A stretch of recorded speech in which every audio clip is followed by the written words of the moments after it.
I decided to make a kind of freshman grade 9 advice video for all of you guys, just because I didn't really have it when I was going into grade 9, and I think it'd be helpful. So basically, about a week before school starts, you'll probably have an orientation, and there you'll get your schedule. If your school has assigned lockers, they'll give you your locker number, and you have to go and put your locker on your lock, and you have to pay any fees that you have.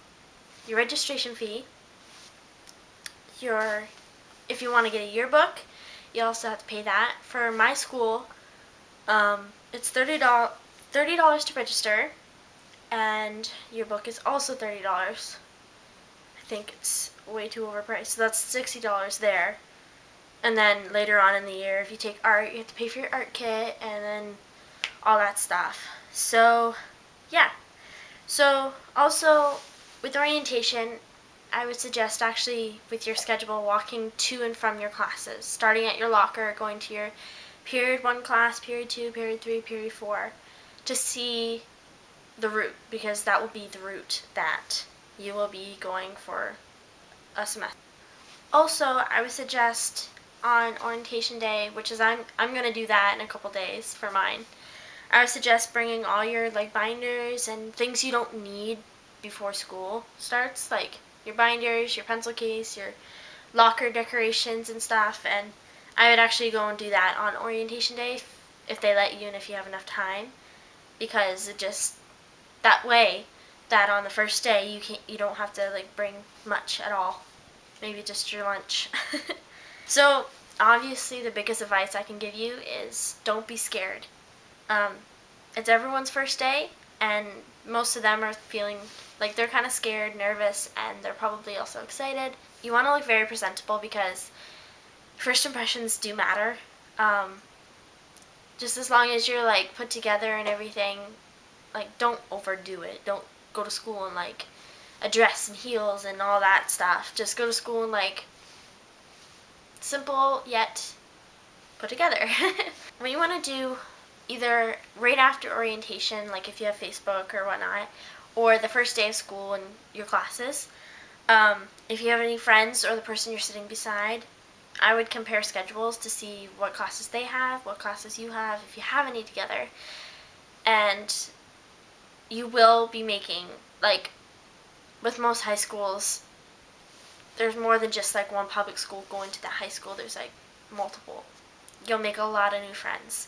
So basically, the first day, for the first couple days actually, you don't do a lot of work.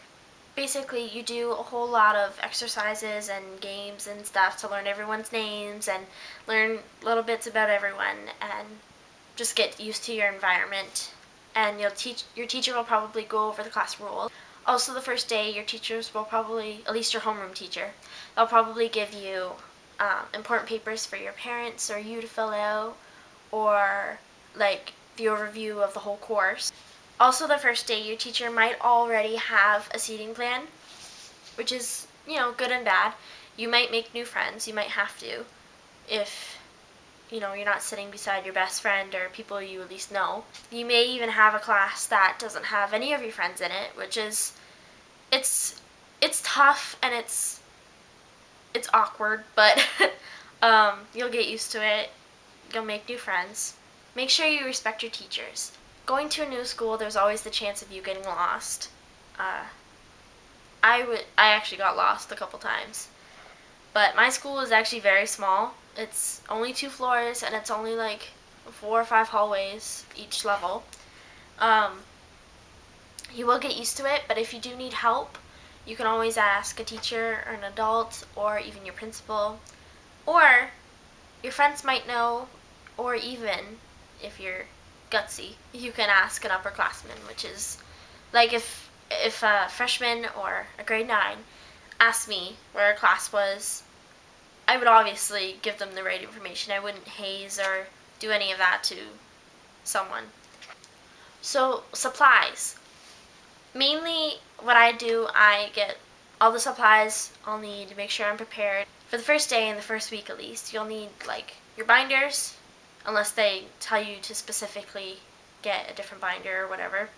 Paper, pens, pencils. You can see my other video that I just posted with all the stuff I got. Normally, smaller classes don't require as much supplies. Like with drama, you may need one of those, what are they called? The little like flappy binders. You don't really need a hard binder or more expensive binder. I think you can get those at like 10 cents at Staples, like the little binders. And you just need like paper and a pencil. That's all you need really for drama. And then for more of your heavier subjects like geography and in grade 10 history and science and math and all that, you'll probably need a bigger binder, and you gotta be prepared. With high school, there is more freedom, but make sure you watch your dress code. Another thing to remember, that like in public school, your teachers probably not really babysat, but like they followed up with a lot of things and kept nagging you to hand in things and stuff. With most high school teachers, most classes, teachers don't do that really anymore. They don't babysit. They expect you to hand things in on time. Sometimes it's difficult to like get used to, but if you pay attention in class and you know when things are due and when tests are coming up and you get prepared, it'll be much easier. Trust me. But your teachers will probably write the dates of your tests or assignments due on the board for your class. A lot of my teachers don't like electronics to be used in class unless it's for inappropriate use, like you're actually like looking something up, or you need your iPod or your phone for your calculator. But usually teachers don't really like you to text specifically. Make sure you do your homework. It's huge not to fall behind.